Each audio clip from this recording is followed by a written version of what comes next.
Hello my wolfpack and welcome to a brief speculation video of Spyro the Reignited Trilogy. Today I'm kind of asking a question on the crystal dragons. So when we first saw the Stonehill gameplay, we saw what looked like a blue tinted crystal dragon. Now, we've seen a lot more of the dragons and we know that they have all been green. I think we've probably seen about 10 to 15 of the dragons being released and they have all been in green crystals. So the initial idea was that based on the colour of the dragon, the crystal was going to be a different colour, but it doesn't seem to be the case. It seems that all of the dragons are now green crystals. And I wanted to ask the question, what's gone on here and why has this happened?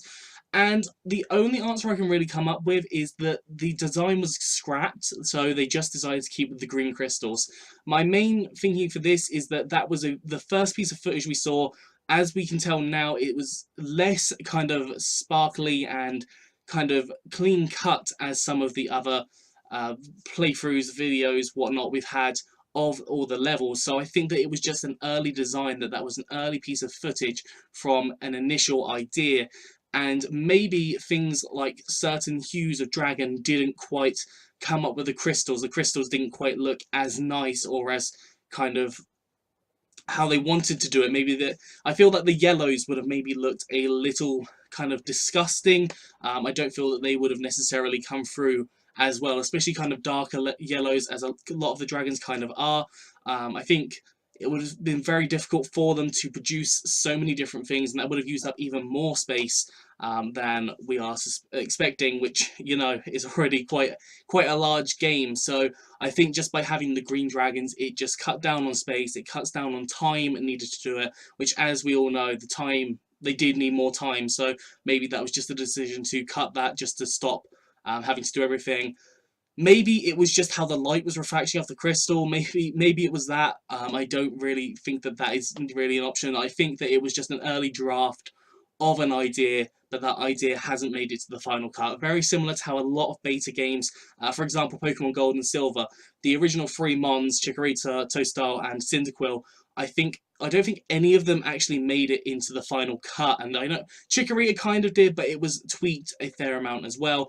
And the ideas for Cyndaquil and Totodile weren't in there either. So they were completely replaced with different Pokemon. So that's kind of my idea here, that it was very much a beta footage and it wasn't anything that was finalised. But I just kind of wanted to go through that because it's something that was playing on my mind a couple of minutes ago. And I was like, actually, I don't know if anyone else is thinking this. And I thought that that's probably the most likely answer, that it was beta footage and it was a decision that they decided to remove it. For what reason, we don't really know. I've given a couple of potentials, but if you have an idea, please do comment down below. Let me know what you think. But it does appear that we're not going to see different colour crystal dragons, which I am a little bit not necessarily disappointed. I don't think that it needed to be there, but I thought it was just a really nice, cool thing that they would have added. But nonetheless, it seems to have gone. We're keeping with the green crystal dragons. Anyway, that is all for today. I kind of want to keep this nice and brief. I just wanted to kind of give out some ideas there. Feel free to kind of spitball in the comment section. Let me know what you think, because honestly, I'd love for you guys to interact with me. Leave a like, subscribe, comment, as I always say. And that is it. I'm out of here. Have a good one, and I'll see you soon.